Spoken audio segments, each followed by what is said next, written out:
What's up? Chris, what's up? Caroline, welcome back to Oregon. Thank you. Good to be back. So good to see you. Let's get some you coffee. clean up well. I try. A couple times a year.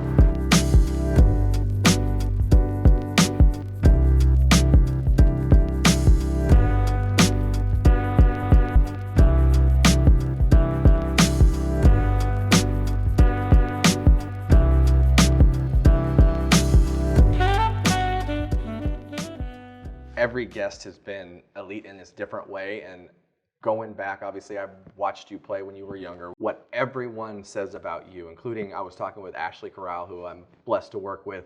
She remembers playing with you at USA Basketball, and she had the same take, and she said maybe we were only teammates one or two times out of all the USA Basketball stuff.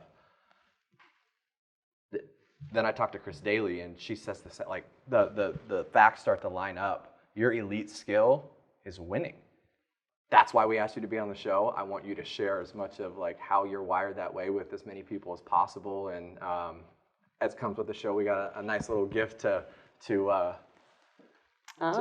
you. And I know as a former Nike employee, I'm sure you have a pair or two, but hopefully these are unique enough to make the closet. Amazing.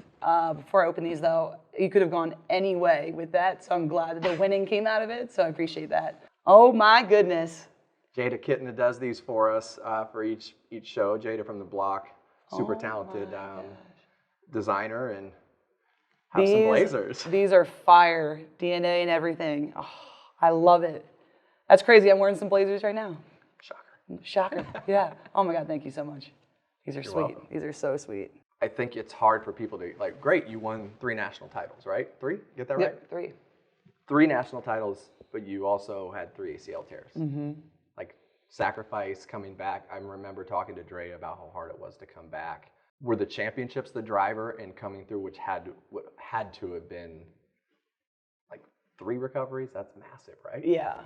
The first one was my senior year of high school, playing soccer of all sports. So that was brutal because I didn't play my entire senior year of high school, which is when you get all like the accolades, right? Because when you're that young, that's all you think about is like, I'm going to be an All-American. Oh, I'm going to be this. I'm going to be on this team. I'm going to all this stuff. And so when I didn't play, I wasn't eligible to be a McDonald's All-American. I wasn't eligible to be Gatorade Player of the Year, any of that stuff, which I learned quickly that it like humbled me. And I was always a team player. That's why I played soccer my senior year. That's why I ran track my senior year of high school, was because I loved being a part of a team. I loved being a part of like being with my friends and coming together to then win something bigger than just me. And when I first tore my ACL, I didn't know that. I didn't think that. I immediately thought like, well, there goes my scholarship. There goes all my accolades. I lost everything. These things that I've worked for since I was 3 years old when I was playing blacktop hoops with my dad, right? So I thought it was like shot. It was done. Called up Coach Ariema right away, and he's like, nope, like you're gonna be fine. Like everything's gonna work out. And sure enough, I started my freshman year at UConn, which was like unheard of, and I didn't know until the 5 minutes before our first game. And no, you don't start in that era, especially. You don't start as a freshman. Which I was shocked, but it's like just one day at a time. Put my head down and worked hard, and just made sure that I did all the right things, and you're rewarded. I'm glad that you mentioned like you thought everything got yanked away, especially now as you're now coaching in college and you're dealing with people at that same vulnerable moment where you're worried about sometimes all the wrong things.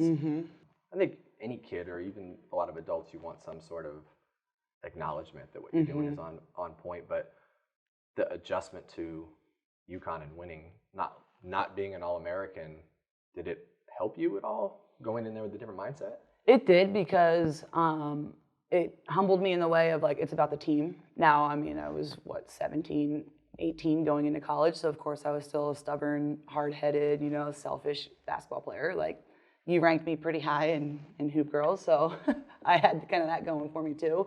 But that's why I went to UConn, is because I wanted to win championships. The accolades came with it, but I would get excited for my teammates' success. And I think it was pretty evident in my play, because it was just genuine too, of like, if somebody got an and one, I'd be the first one over to pick them up and chest bump them or do something to be excited, because that just excites me.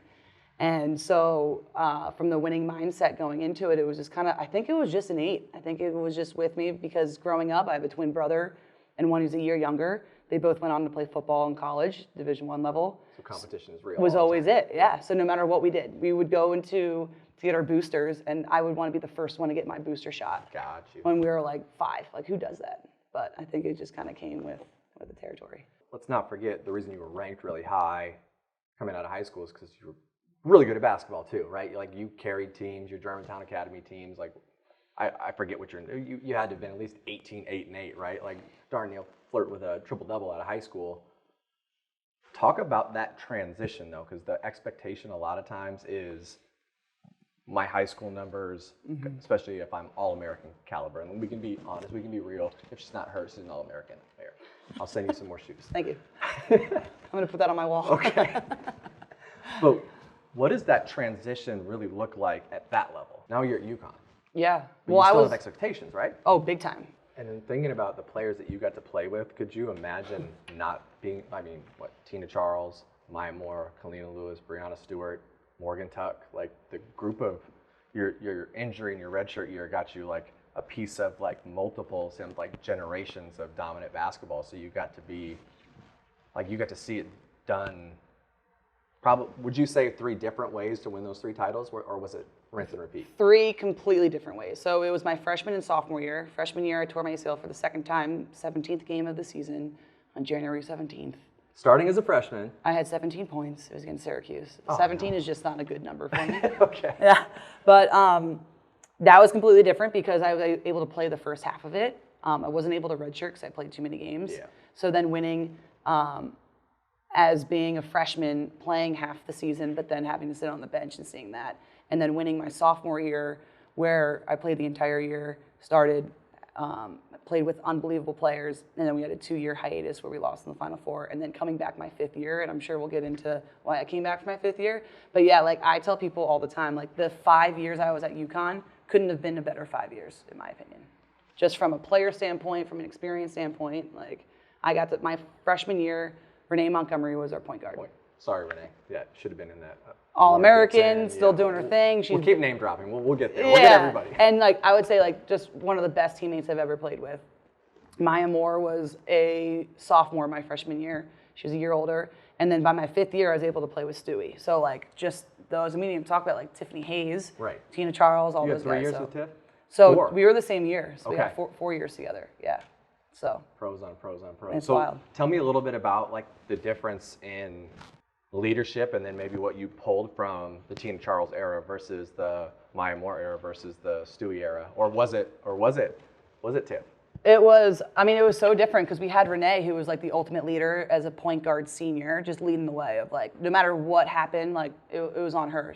Like stuff happened off court, she took responsibility, fixed it. Stuff happened on court, she took responsibility, fixed it. And Right. It was just kind of like, we just sat back and just kind of followed her lead. And I mean, I think my freshman year, our average margin of victory was like 30 points. So like, I mean, come on. And then sophomore year is kind of like, okay, like she's gone now, who's that point guard role? So Tiffany and I shared it, which was great because coach pulled us aside and was like, you guys have really big shoes to fill with Renee, and the 2 of you together, like, good luck. Right. So we took that as a challenge, and he was so good at knowing like how to push what buttons to like really motivate us to keep going. And we went undefeated that year too. And I mean, my first 2.5 years, we didn't lose a game. We went on our 90-game winning streak, and it was like, That's wild. it was wild. So it was just that, I think that winning mindset of knowing like, yeah, you're going to win this game, but how are you going to win it? Like, I don't ever remember looking at the scoreboard. I always remembered like, oh, that rotation was off. That's going to be in film. How do we fix that? So, because we really strived for perfection. And his saying was like, if you strive for perfection, you'll reach excellence. And I believe that's kind of what we did. Can you think through like your evolution as like a player and how you were still able to be impactful, like molding, and maybe, I don't know how much the injuries changed that as well. So maybe. Yeah, well, I was lucky. So when I was 11, Fencor came, I think they came up to my parents. I don't really know how it happened, but I ended up playing for Fencor, and Elena Deladon was on the team. So having Elena always being that leader, being like, everyone came to watch Elena, and I just happened to be on the team. Right. And the way we worked and our teamwork and stuff too, she was always that leader, who always was like kind of that shiny object, and then we were there to like really elevate it too. Yeah. So I think by playing with her since I was 11 until I was 16, whenever the last year is of AAU, really like allowed me to just like be free and just play. And learning like, okay, this is what a really good leader looks like and a really good basketball player, and being able to be okay of being like, I always say like the Robin to Batman, right? Or the Pippen to Jordan, or the put X, Y with Z. And it's like, all right, like let's do it. And I think that's where I got excited with like the winning part of like, oh, on this play, this happened, boom, somebody got a wide open three in the corner, like just the excitement of just being that first person to chest bump or help them up or like get excited, like that's what really roused me up. Are you aware, like I can't imagine at that age, like comprehending like Jordan and Pippen or like Sue Bird and Lauren Jackson or all the different combinations, you know, like Taurasi also had Brittany Griner. Mm-hmm. Let's get her home too, please. Yes, please. When do you realize that you can be elite without, there can be more than just an alpha? When does that click for you as a player? Do you remember that moment, or was it just innate? I think it was innate. I think it, again, came up with just growing up with two brothers, is always the three of us. Like we were always played together. Like my dad coached us, my mom coached us the t-ball, like, so we were always together. So like I never really had to do something on my own or like by myself or be like that person. Now like in high school too, like I played with Maggie Lucas and Jessie Carey and really, really good players. Right. So that's what I loved. I loved being around other winners and other great players because like, I mean, one's a lonely number. Right. And I like to celebrate. So rings clearly motivate you. So let's talk about the fifth year. I can't imagine you felt on your third ACL tear like you could physically help like you wanted to, or were you able to bounce back that? It was crazy. So after the first one, it was like, okay, cool, I'll get through rehab, I'll get strong and do everything that I need to do. And I felt great. I felt great going into my freshman year. And I just was able to, I was a typical freshman, right? Trying to figure out the college world. Yeah. After the second one, it was like, oh, not again. Like, here we go. But you know what? Like, I know what's needed. I know, like, the process. I had a really good support staff, really good teammates. Like, that's what I always say. Like, if you go through hardship, like, you have to have a great core. You have to have great positive people around you, because there are, like, really, really hard times where you're like, I can't do this anymore. Sure. Like, and your head starts going everywhere. But if you have a good support group to kind of bring you back, like, I mean, I have 8 million stories on how, like, just from the team. Oh yeah, like hood up in the locker room while the team is practicing, and I'm watching Jerry Maguire just crying, like wanting to be out there, right? Being a human being, you're not being a human being, yeah. But then like you're doing all the right things and you're showing up for your team and you're there for them, and then I get like this big cookie pie saying like congratulations on clearing whatever it is from the team. It's like, okay, like, you got the support staff with you. So nobody sees that, right? Like no. That to me has to do with culture. And maybe the unspoken part of a winning culture is caring about each other. Was that your experience and part of the excellence at UConn? 100%. 100%. And I mean, now being in the coaching world and coaching for Marissa Mosley, who was my assistant during all these dark times, like, I'm like all in for her, and I'm like a super loyal person, and having my experience be the experience it was, going through adversity, the ACLs, going through winning championships and going to the SBs and meeting Obama and doing all these fun things. I just know like I wanted to give back. Like I knew that, okay, I'm going to get this coaching role because I want to give back to my experience because I think it's very unique and not everybody has it. And I know like being with Marissa and her culture, like the culture is number one on the positive experience because there are really dark days. So I'm going to stick on the topic of culture, and I have a quote that came from a recruit that decided not to go to UConn, and I won't call her out, but the question was asked to Coach Ariema, do you guys have a curfew? It was obviously you're in college, you're going to get into this, that, and the other, and his response was, no, we don't need one. Our culture will cut you if you can't. Was that like, so you're having all these different personality types and things like that. Was it pretty, I think from outsiders you expect, oh, we need perfection on the floor, which means no nonsense off the floor, and it's just X, Y, and Z. That's not reality, right? Right. No, I mean, we had a lot of freedom. There was no curfew, there was no bed checks, there was no class checks, there was no contract to sign, like nothing. It was kind of like, all right, here's our expectations. Like you either abide them or you don't, and then like if you don't, like, good luck. Like, it'll eventually, like, weed you out, and that just goes from, like, working hard, showing up early, like, doing all those right things, like, presenting yourself like you're going for a job interview every day. He held freshmen as sophomores, sophomores as juniors, and then seniors as pros. So to have that mindset going into, it's like, okay, so now you have your seniors holding you accountable as well as the coaching staff. And then that culture alone, like, of course, like we had fun and we did certain things that we weren't supposed to, like any college kid. But at the same time, like we were held accountable and we knew right from wrong. And you knew that you had 10 other people that have your back no matter what. So I came off the court once. I had a dumb foul and I was pissed off. And I went down, I was like slapping people's hands really hard and didn't go all the way down to the bench.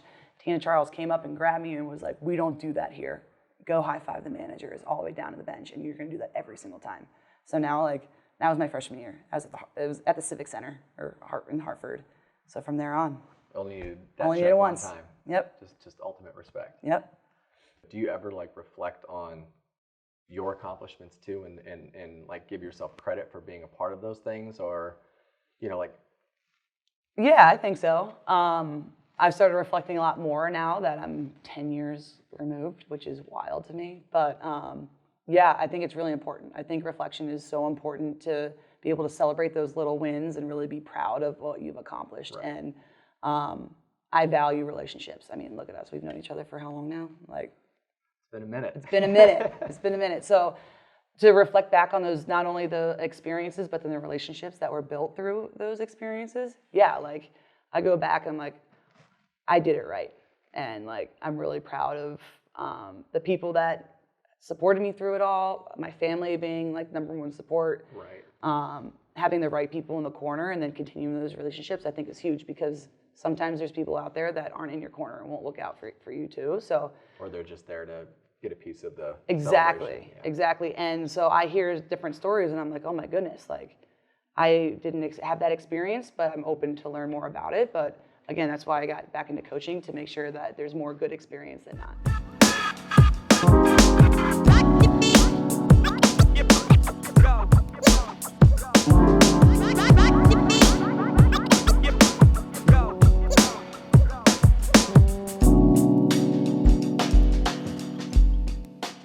We've talked a lot about UConn, but let's pivot to 8 years at Nike. What led you to Nike? What did you do there? Like, I don't think I know a ton about that whole episode of your life. It's pretty wild. So after the third ACL, we were talking about my fifth year going into it, where my expectations were here, but my ability was here, yes. Right? Like I just had no spring. I mean, before I was able to touch rim and slap the backboard on layups, and I could barely touch the net, and my dream was always to play in the WNBA. Of course. Always. Like, I mean, when I was younger, I was going to be the first female in the NBA. But I was actually talking to somebody earlier today, and it's not like that dream died. Right. I just shifted my dream. Went back to relationships. Being a winning program, our Nike rep was always around. So my parents always taught me, if you're in a room and you don't know this person, you introduce yourself. And you say, thank you for coming. Like they're taking time out of their day. Right. Shake their hand, introduce yourself. So I do that with our ESPN crews, I do that with media, and now I would do it with our Nike rep. And from there on, I built a relationship with her. Okay. And was saying, hey, I don't think playing after would be great because right now my expectations are here, like I said, but my ability is here, so I want to be smart about this. So I was caught on camera. My academic advisor didn't like this very much, but I said, I came back for a fifth year for a championship, not for a degree. Oh. And I was in grad school, so I was like, I already got my undergrad, sports management, like, I'll be fine. Yeah, well, and so I connected with our Nike rep and was like, hey, like, I want to pursue a job at Nike. How do I go about doing that? She's like, the best thing for you to do is to fly out to Portland, and then we'll just network, get you understanding kind of the culture and knowing kind of what's needed.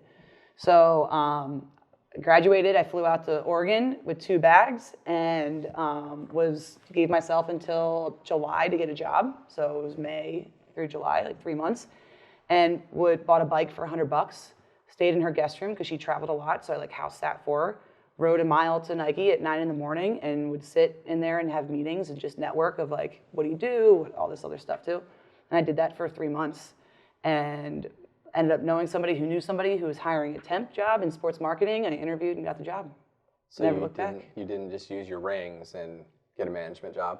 Here's a story for you. So I was downtown here and I was watching college basketball, and the women's basketball back then was on the smallest TV with no sound in the corner of the place. And I'm watching, and the waitress comes up and goes, oh, did you play? And I was like, yeah.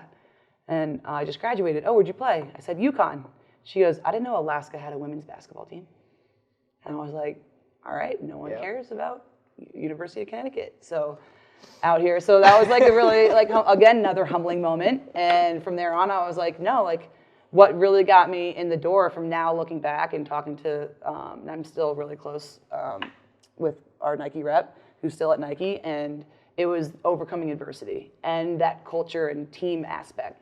Nobody cared about the rings. Nobody cared about how many games you won. Yeah, it was cool to talk about, but like being able to overcome adversity, being able to problem solve, being able to build those relationships is what got me in and got me 8 great years at Nike. So now I got to ask you, like you went, usually when the former player ends up in college, it's like, okay, I'm done.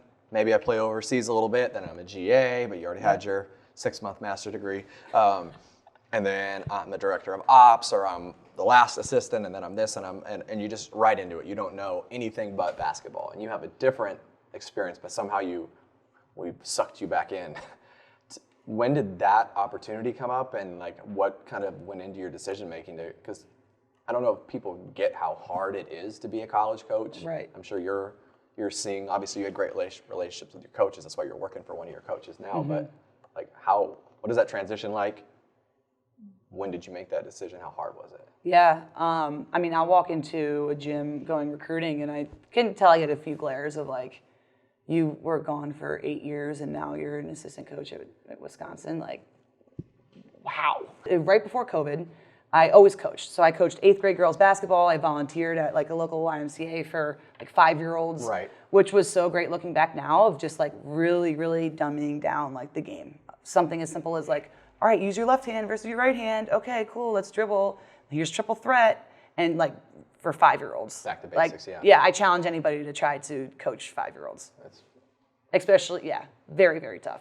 But then I did 8th grade girls basketball. Again, they didn't even know the rules of the game. So really being able to break that down. And then I got into high school. So I was coaching at Beaverton High School. Okay. With Kathy Naro, they just won states this past year, like, go Beavs. And Rick Adelman, it's her dad, big deal.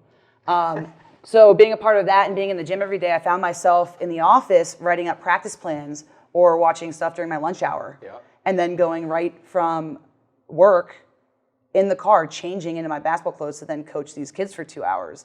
And I loved it. I loved every second of it. And when COVID hit, I didn't have that. And that's what ate me up more was not being in the gym with the kids. And I was like, like, there's something here. And with Nike was great. I had a great experience, great relationships. Like, I mean, I saw a bunch of them the other day. I was like, if I don't get into coaching now, I never will, and I'll regret it. So I had my inner circle, called my inner circle, talked to my coach, called Coach right away, Coach Ariema right away. Marissa was at Boston University at the time, and their third assistant left to get out of the game, and she was hiring. So the plan was, okay, let's try this out, and she trusted in me and the relationships that we had when she was a coach and I was a player. The whole plan was to go to BU. Great, Patriot League, like get my feet on the ground, learn the system. Well, being a cool city, cool city, everything. Well, Marissa being Marissa, she's phenomenal. Talk about a winner. And she got an interview at Wisconsin. She called me, and I was like, all right, well, congratulations. Like, no, there's no way. There's no shot, no like true coaching experience. And she's like, would you come with me? And I was like, I'm Team Marissa. Like, wherever you go, I go. Yeah. So when that happened, I was actually on the golf course on my favorite par 3 here in Lake Oswego with my brother and then another really good friend of mine. And there was a golf pro behind us, and it's a private course. And Kirk was like, DOTY, get off the phone. Like, there's a pro behind us. You can't be on the phone on the course. It's like my favorite par 3, like we're on the hill. You see the mountain and whatever. And I go, no, it's the call. And my brother's like, it's the call. And that's what. Just wave him through. I'm not dropping this ball. Yeah, from there on, he's like, oh, yeah, just keep walking. And from there on, like, we worked it out, and we just had my first year of college coaching this past season. What would you tell 16-year-old you that you didn't think about in the recruiting process, but for new coaches? Obviously, you have to step away and then come into coaching, so you have to experience what a management meeting looks like and what these different things are outside of just your little world. But now that you're in it, like, like, do you have any takeaways of like it's not what you thought it was, or it's better than you thought it was? Or? It's like everything I thought it was and more. Okay. I am super grateful, and I do believe like there's definitely some luck, right, with timing and how things work out, and just doing the right thing. So if you do the right thing and you're nice to people and like you're genuine, like things are gonna work out, right? So if I were to tell my 16-year-old self, it's like, yeah, just know what makes you tick. Like figure out what makes you tick, because everybody has that one thing that really gets them excited. They're like, oh yeah, when I'm doing this, or I'm with these people, or I'm in this place, like I'm the happiest. So almost do like kind of like a mental check of like, this is what, like I love vanilla lattes. So wherever I go, no matter what, I get a vanilla latte, because I know that's what makes me happy. I know no matter what, it's going to taste really good and it's going to make me feel better, right? So just kind of making those mental notes of it could be the littlest things, and then going after it, right? Because what's the worst thing is like you fail. Okay, well, get back up, and you know if it's something that's really in you and you're passionate about it, like it'll work out. So it's not a failure; it's a lesson. Yeah. Exactly. Like fail forward. That perspective you have of corporate world to coaching, is there anything that you feel like you got out of that Nike experience, not even just Nike, but just not being in college athletics, that made that transition easier? So I wouldn't trade like my experience for the world, because to your point, yeah, it kind of like took you out of like the basketball world and basketball bubble of what you think is like, oh, I need to do this, I need to do that. And I was grateful to be in sports marketing and basketball sports marketing. So I was in Mike Neighbors' gym when Kelsey Plum was playing, watching them do like, it was a practice before a game. And I was able to do footwear testing with them. So sitting in the gym, watching him do his guards post, watching him do his different drills, it's like, oh, that's awesome. Like, so from an outside perspective looking in, I mean, yeah, we're looking at what shoes they're wearing, but it's still the game. So I was still like around at Final Fours. We would host like our Nike suite, so still have those connections with those coaches and still be involved with basketball, but just from a brand standpoint. Mm-hmm. And then having the corporate side on top of it. So having quarterly check-ins, having quarterly reviews. Okay, well, when you coach, you have a preseason, you have right before conference play, and then you have a postseason. Okay. Quarter, and then summer school, quarters, right? So have those check-ins, because that's really important, because it's just go all the time, whether it's recruiting or scheduling or this or that. Lost really quick, right, lost really quick, where it's like, all right, pause, let's reflect, let's check in with our people to make sure things are going the right way. And I believe that having that from a corporate side, outside perspective, now looking in, is so key. You got to check in on your people. You got to make sure people are okay, especially with all the madness going on in the world. That's the biggest thing, and that's how you give a good culture, and that's how you make a college experience like one to never forget. I value people that care about winning, especially like in what I do for a living in my little corner of the sport. It's still about a group of great people and team, and I think maybe spending more spotlight on people that are wired like you will only make the game better. So I thank you for your time. Well, thank you for having me.